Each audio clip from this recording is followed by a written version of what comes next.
Побратим Алма-Аты, город Тусон, один из самых быстро растущих городов США, расположенный на юге штата Аризона, на полупустынном плато, в долине реки Санта-Крус.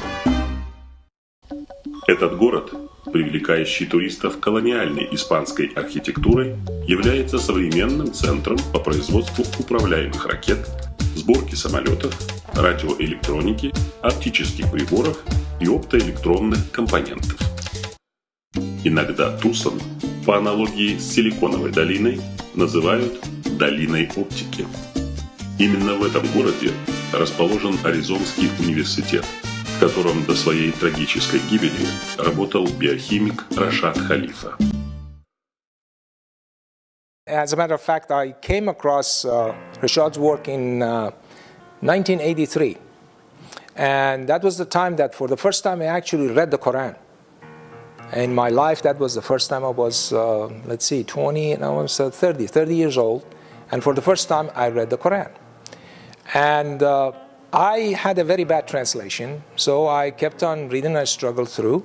And I was impressed because I didn't know these things were in the Quran.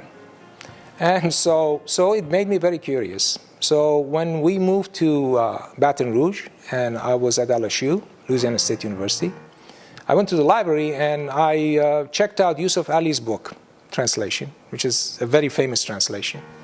And I read it and I was extremely impressed. So the 2 weeks was up, and so I had to go and take it back. So I took it back, and the next day I went to check it out again, it was gone. And I said, oh no, what am I going to do now? It was checked out by somebody else. And so what I did was boringly going through these other translations, and all of a sudden I saw this small book in there, and I grabbed it, and I opened up to the first page, and the first page actually, or the first chapter or surah in the Quran, and look at the footnote, and then I saw the footnote. And then that was the time that I could not put this back down. Okay, and that was about the mathematics of 19 and how this actually controls different aspects of the Quran. So I could not put it down. And I brought it home and I showed it to my wife. And then I called Mosque of Tucson. So that's the first time that I had contact with Rashad. And so I ordered the book, and I ordered the other book that he worked on, that visual presentation of the Quran, and also Computer Speaks God's Message to the World. And from then it was basically difference of night and day for me. And I met him in 1988, and I was very fascinated. And so it actually motivated me to work deeper and deeper into this mathematics. And he always used to tell us that this is just the beginning and just the tip of the iceberg. There's a lot more to this.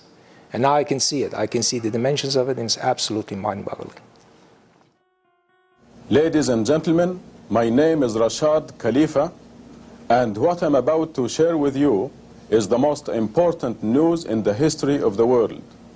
Because this is the most important news, it comes with something unique, something never witnessed before, a built-in, irrefutable proof of authenticity. The world's leaders are invited, as well as each and every one of you, invited to examine the evidence, then take action in accordance with this news. Был или не был биохимик Рашад Халифа посланником? Этот вопрос и по сей день остается предметом ожесточенных споров. Но послание он принес. Это послание перевернуло умы исламских интеллектуалов всего мира и стоило ему жизни. Рашад Халифа открыл код 19, автограф Бога, оставленный им в своем последнем, финальном послании человечеству, в Великом Коране.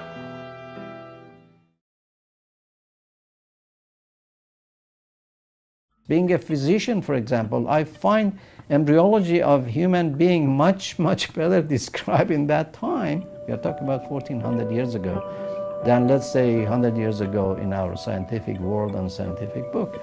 So this is not a point of really argument. If anybody is fair, is not really sided right or left, they can admit this is a book, a miracle book, which actually will testify to the authenticity of the right part of the previous books. When you want to see what's right in Bible, that's how I look at it, I study it, it's basically the same, exactly the same thing.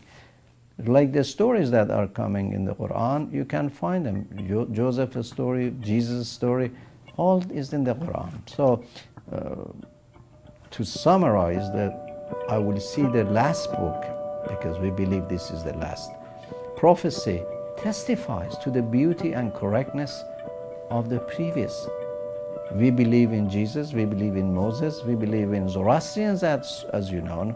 So there is no way to argue when we have all this document. This is not out of prejudice, this is out of research, this is out of not only Muslim research, non-Muslim research have come to the same point. Существует несколько вариантов написания коранического текста. Два из них наиболее распространены.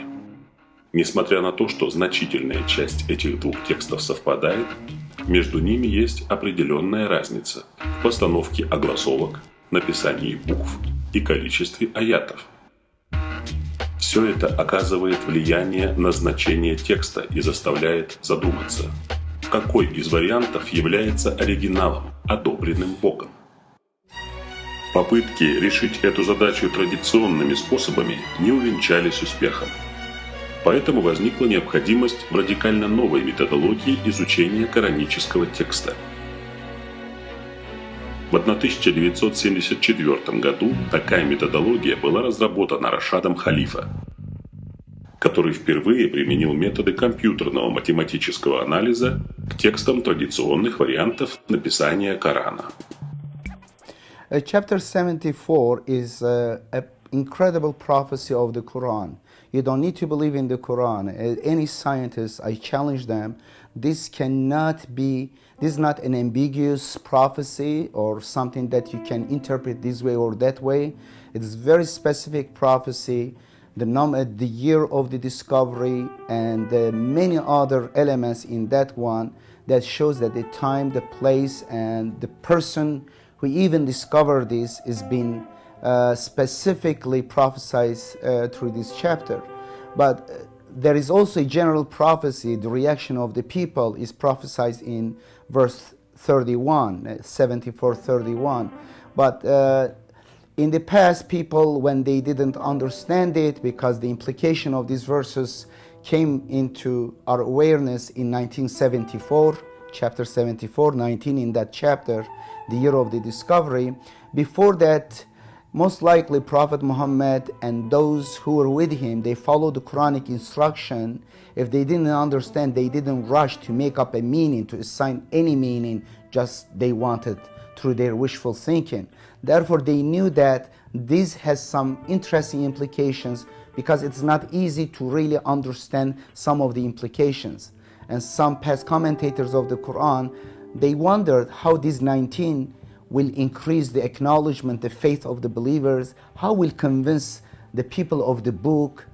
And basically, you don't have any people of the book, Sunnis or Shiites, who deny 19. They cannot show me a single normal Christian or a Jew who is convinced by their 19, which is the number of angels alone. Стражами огня мы сделали только ангелов, а количество их сделали искушением для неверующих.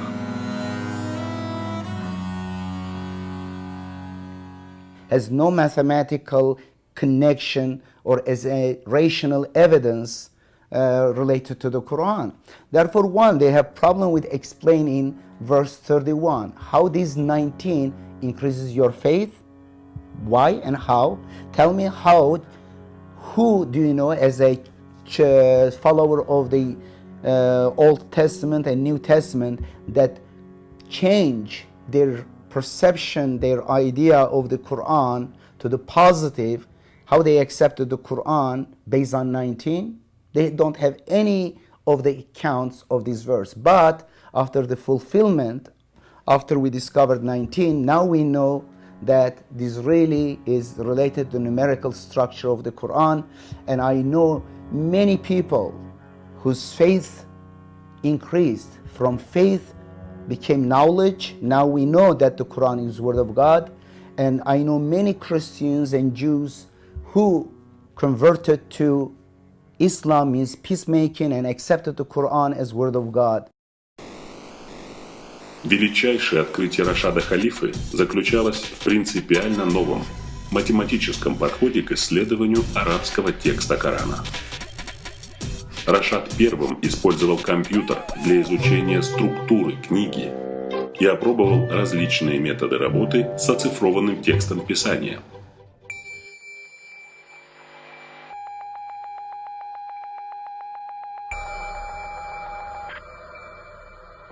Результаты исследований доктора Халифы превзошли все ожидания и вышли за рамки тех целей, которые изначально были поставлены.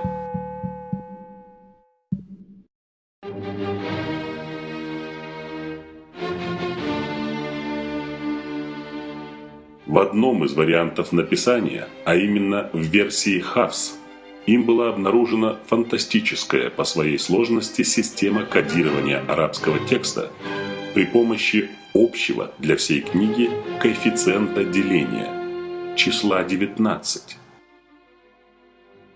Number 19 is a very fascinating number in the Quran. It's actually mentioned in the Quran once, and it's in chapter 74 of the Quran, and it's in verse 30. And the verse simply said, over it is 19, or on it is 19. And to me, what is really, I can see from this, from the complexity of the mathematics I'm going to describe later, is that if 19 was not there, we would not be able to proceed in this mathematics. So this is a beacon, so to speak, along the way, that by this beacon, actually, we are guided through this maze of these numbers, okay?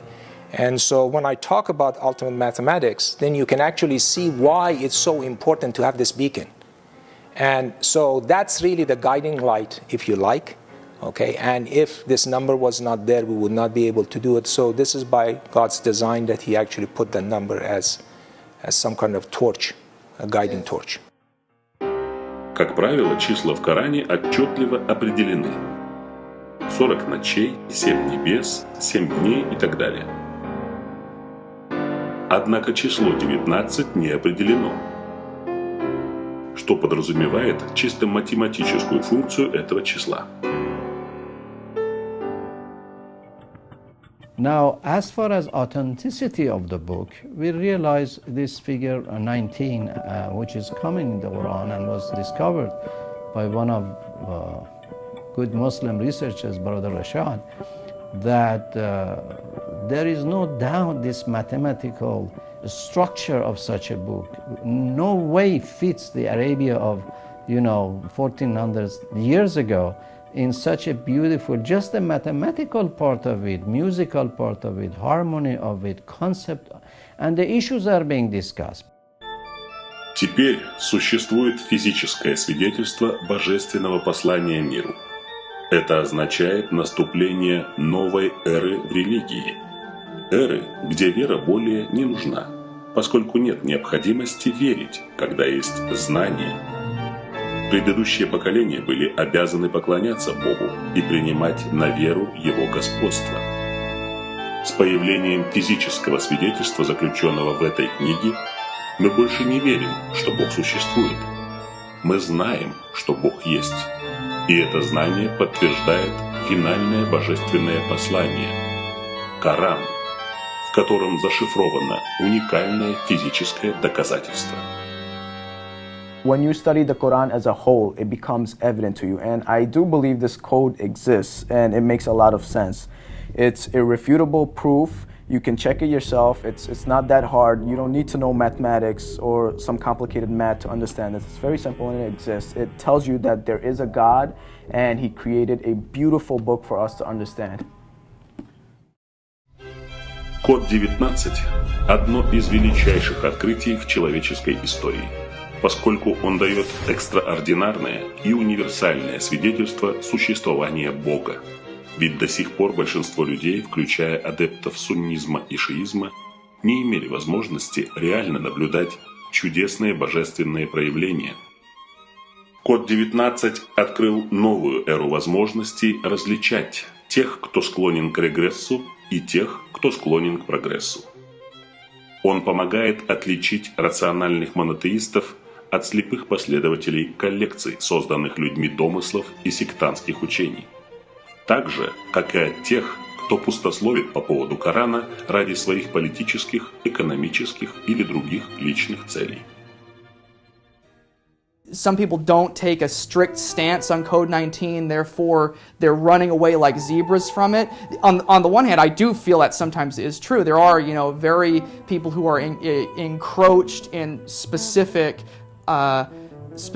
historical and theological understandings of Islam that lead them to be very scared of other interpretations.